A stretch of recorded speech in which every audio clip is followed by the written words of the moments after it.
welcome everybody. My name is Julia Lehman. I'm a mentor. I work mostly with schools in California and the Rockies, Montana, and Colorado. I'm actually based in Colorado.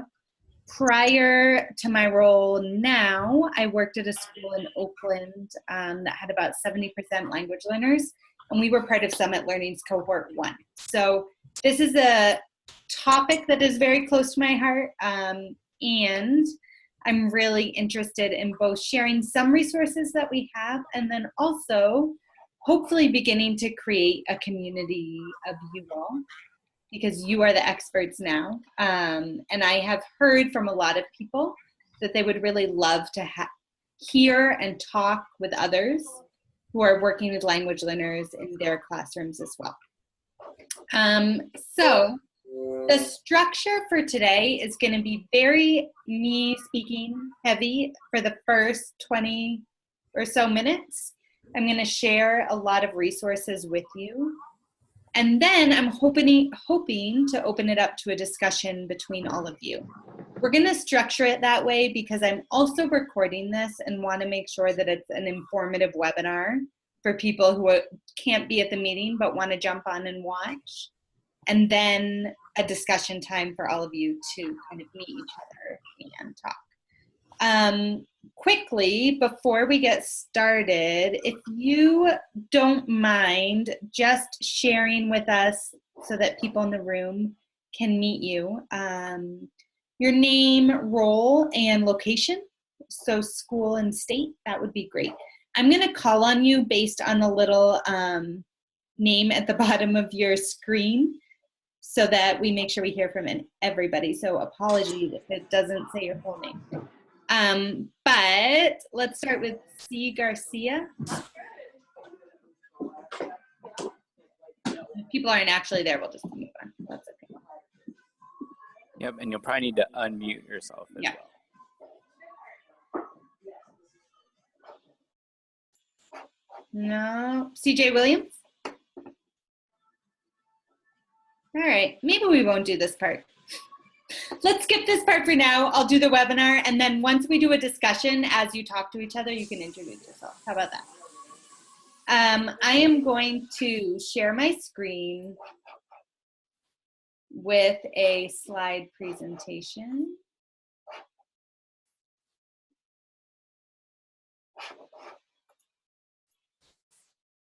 All right.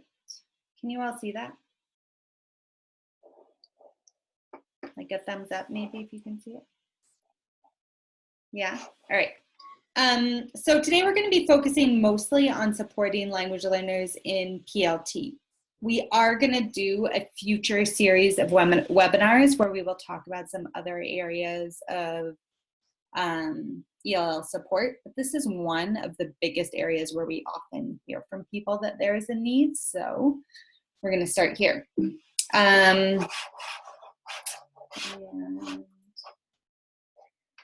You may have seen this little intro at first.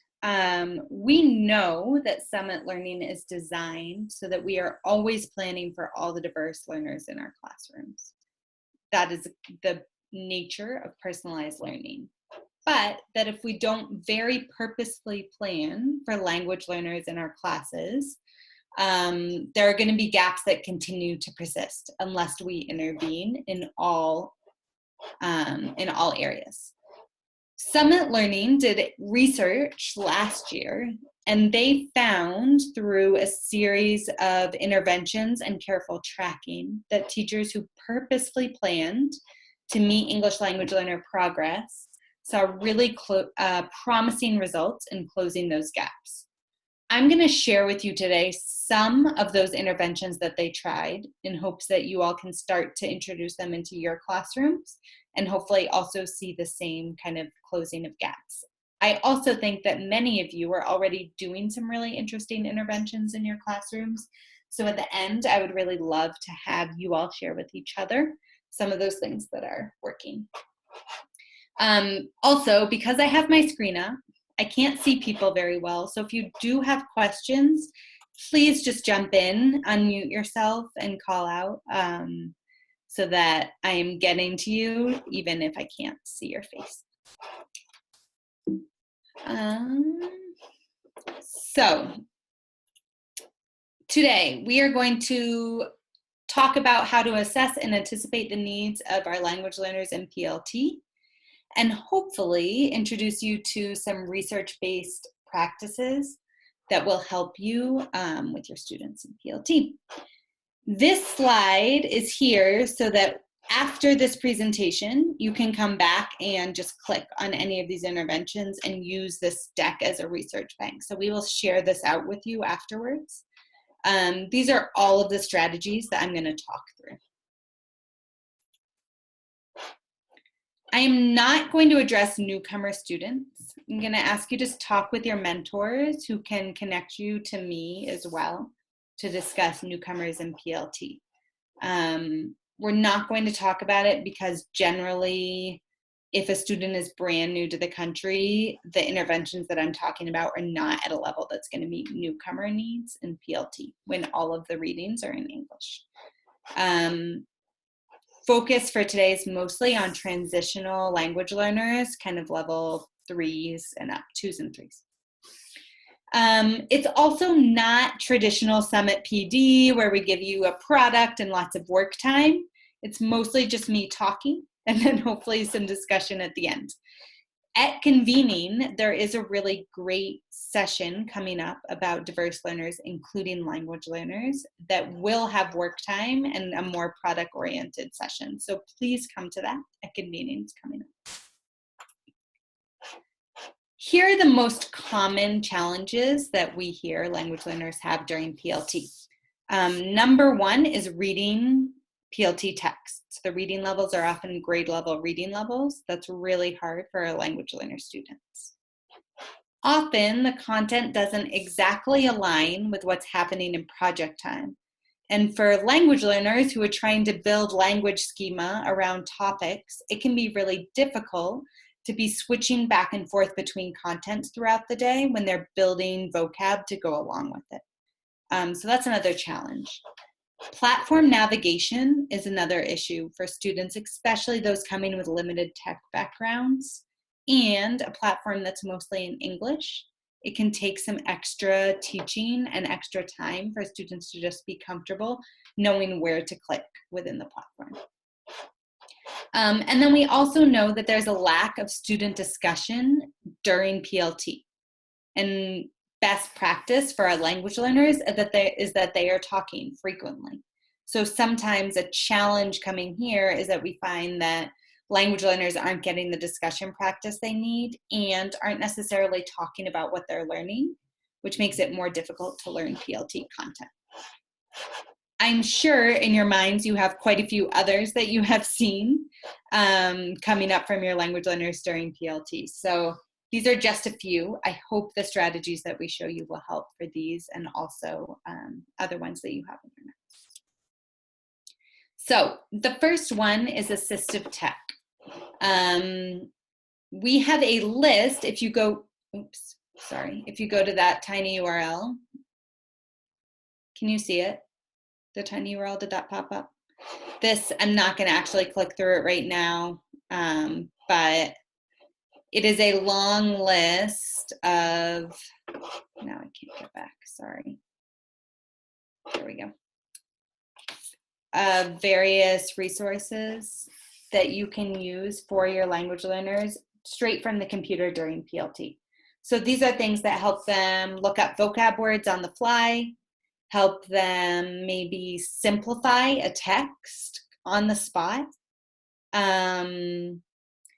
Various dictionaries, reading aloud that come straight from Chrome. So definitely look through these. I think that some newcomer language learner challenges can be addressed just through the use of a couple add-ons.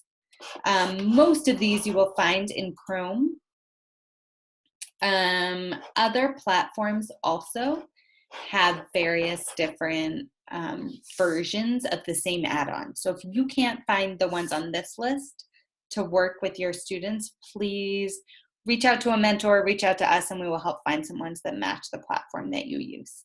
The tiny URL link is in the chat. So if you click on the chat and you want to take a second to look through those resources, please do so. My favorite one that I used to use was called Google Read Write, and it would allow students to see a picture dictionary for any word. It would actually simplify the level of text just by clicking on an icon. And it also would read aloud, which can be really helpful for our language learner students. Next is tagging targeted resources. So a couple links here.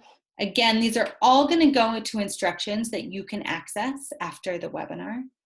The first is just marking your students as language learners in the platform. If you haven't done that yet, I highly recommend it.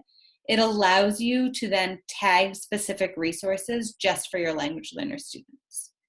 You can then create resources that are specific to your language learners in PLT, so within a focus area, and assign them to that group of students. This means that a ELL level 2 could potentially be reading a different reading about the same content in a more simplified manner.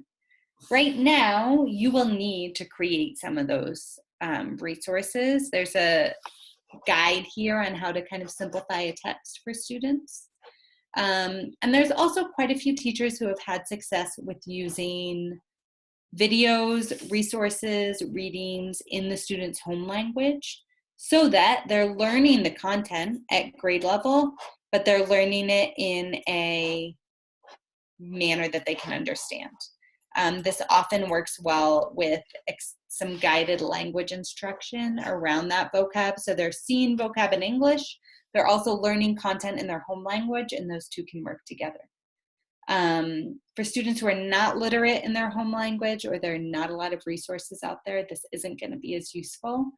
Then I would go towards just very simplified texts and some of the other strategies that are coming up. Another one here that I want to call out is just helping students narrow in and target the readings that you think are most important for your language learner students. Often those PLT focus areas can have so many resources that it's overwhelming for a student who doesn't know all of that language, and just calling out the couple that you really want them to focus on can help them to better kind of navigate through PLT.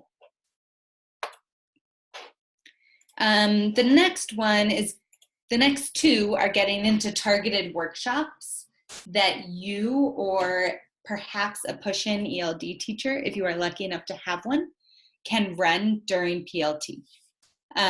These ones are all focused on vocabulary, which is one of the biggest areas where you want to give your language learners a lot of extra support during PLT.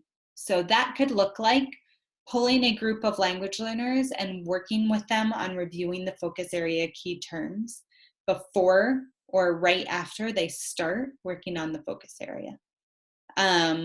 I really like helping students create a visual vocabulary guide that they will use throughout that focus area, potentially that they can use on the assessment depending on language level, but that helps them get in. I put some resources here.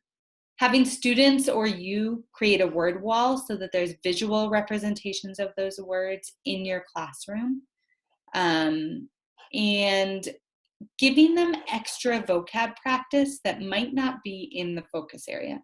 So your other students might kind of look over those key terms, write down some definitions, and then they're done as they move into the rest of the focus area. Your language learners will need consistent practice with that vocab. And so that can happen in workshops with you, in creating some Quizlet that helps, having them work together to get some oral practice with those words, but any way that you can reinforce the vocab that's going to be showing up throughout that focus area. Julia, I have a quick question. Yeah. So the slides that you're showing us right now, you might have already said this, but are we going, like the words in them that look like links? Yeah. Are you going to share this with us so that we can explore those links later? Yes. Julio, do you want to, can you actually put it in the chat for me? That way you all can see it now, and then we will send the whole thing out.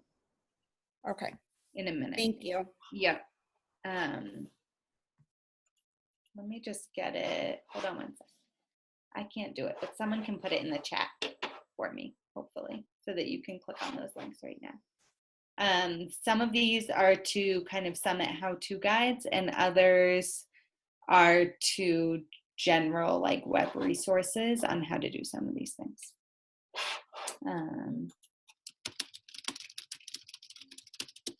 One sec, let's get that out.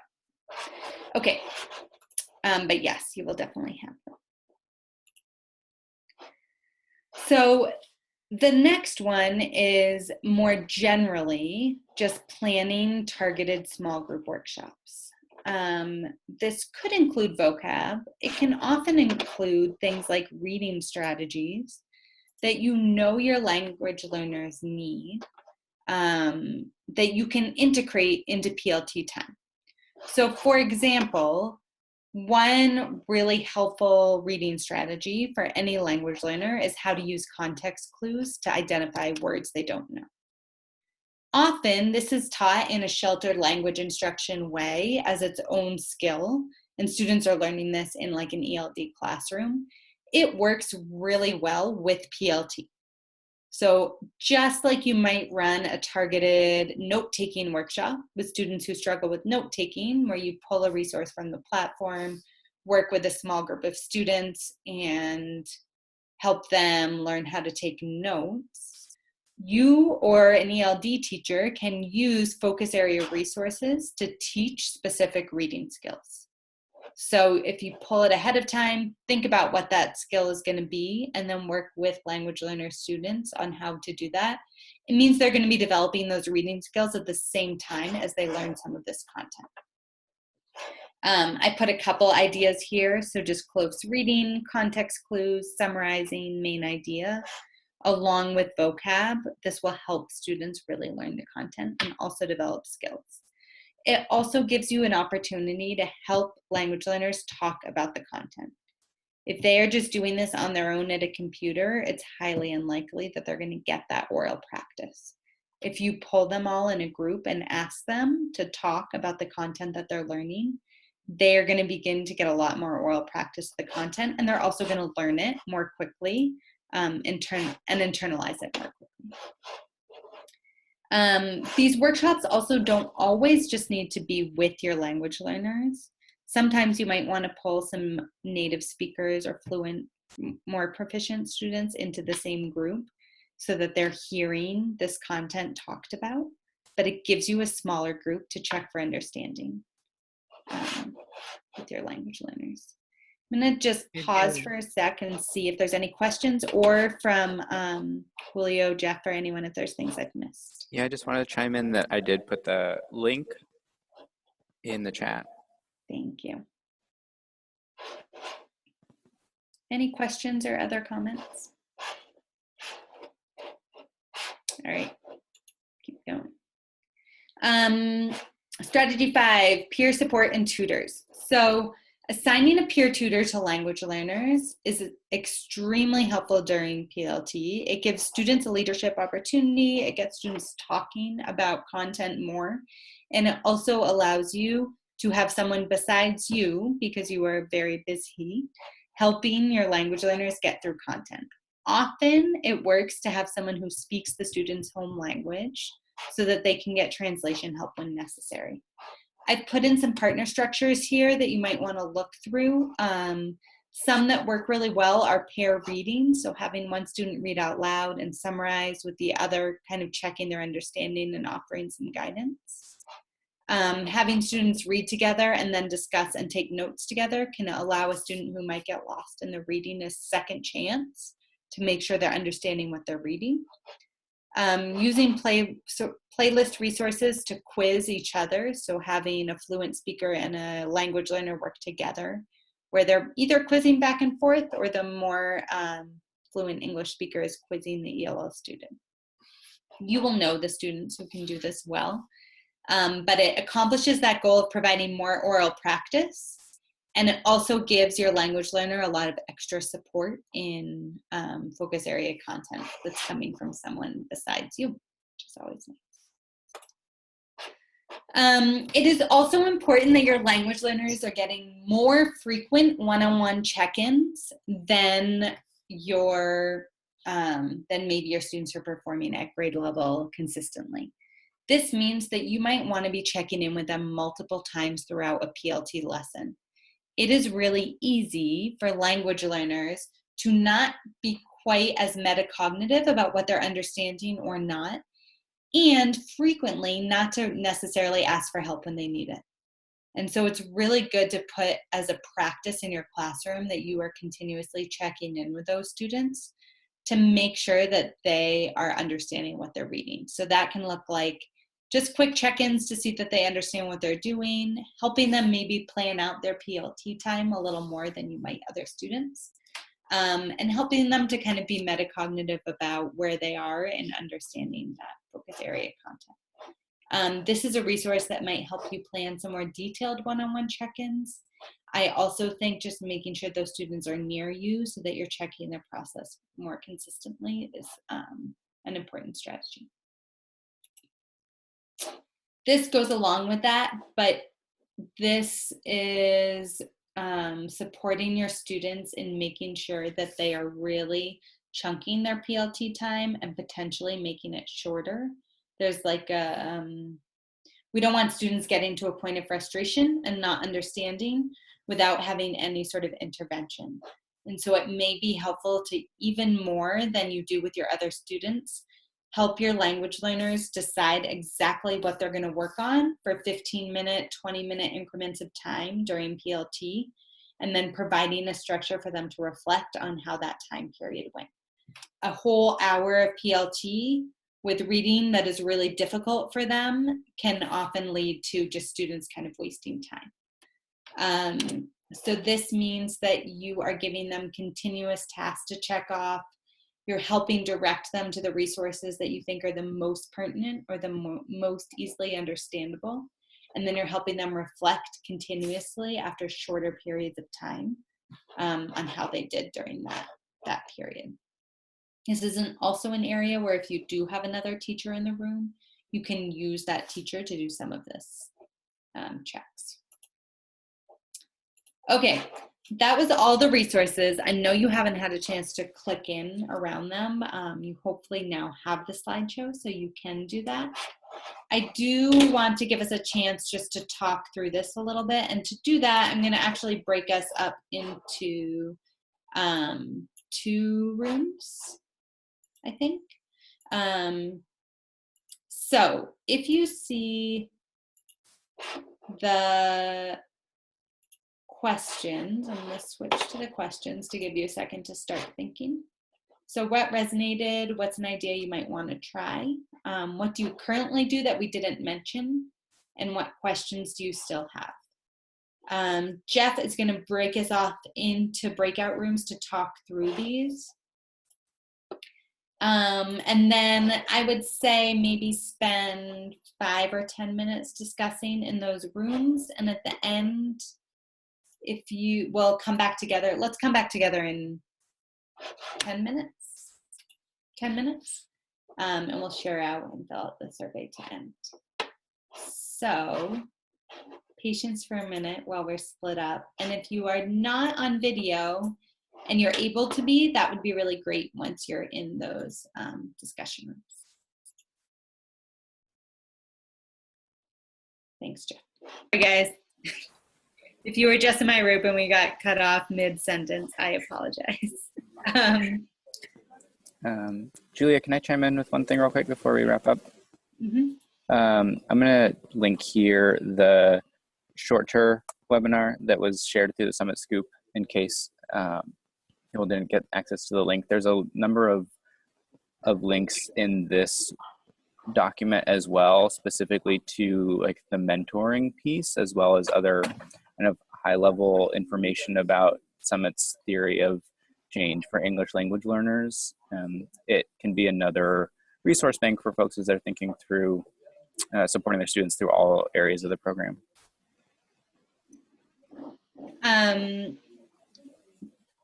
Definitely take a look at that, and we will have some future ones. I know in my group, I felt like we kind of had just started getting into a good discussion, and then we pulled you back. My strong hope is that this leads to future meetings where we have a lot more in-depth discussion and you all share with each other. I think that one of the amazing things about this program is that it creates this community of teachers who are all doing the same things. And so I am very interested in creating more opportunities for you all to talk to each other and get ideas and try things out. We are going to ask you in a minute to fill out a survey where you will see, I think, some places to just put if you are interested in continuing to have these discussions, and then we will keep reaching out with future webinars. I think a learning for me was that in future webinars, we might want to have more time for you all to discuss and kind of meet each other and share with each other. Before we close out, is there any final questions or thoughts, Julio or Jeff, if you have anything else? I have a question. Yeah. Something I get a lot of questions about as a mentor is whether or not it's appropriate to sort of like lower the bar, so to speak, for ELLs. So for example, making it so that they only have to pass like 6 or 7 questions in a content assessment rather than 8 to get passing. I'm curious to hear your thoughts about that. Yeah. Generally, the recommendation is to scaffold up to the content assessment instead of lowering the bar of a content assessment. The caveat that I give to this is newcomers. It does not make sense to have a student with no English be expected to pass a grade level content assessment with an 8 out of 10, right? And for those students, we actually recommend a different set of like PLT programs, basically. For students who are in PLT and are taking those assessments, I would think very carefully about what kinds of interventions you can give them as they're learning the content. And perhaps on the assessment, things like using notes is done sometimes for language learners, having some vocab resources as they take the assessments instead of lowering that passing bar. What that does is it's changing what we say is grade level proficient. And most of our language learners kind of need that accurate messaging about where they are in terms of grade level. Would anyone add to that?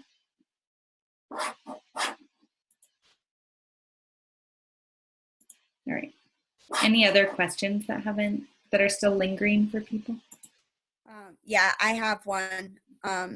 In the first slide deck that you shared with us on slide 13, there's a link that it looks like a planning template for L student workshops.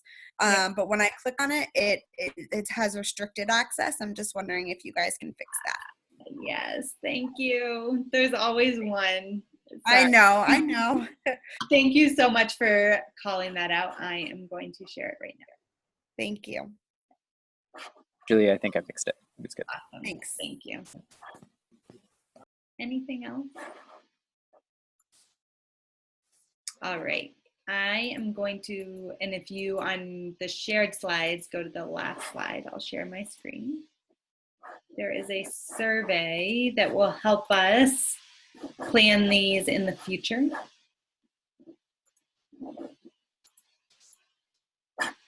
It's tinyurl.com/ELL support form. If you don't mind filling that out before you jump off this call, that would be great. I have more time, so if you do want to stay on the call, if you have questions that didn't get answered, please feel free to stay and just call them out. The tinyurl also just went in the chat. Thank you, William.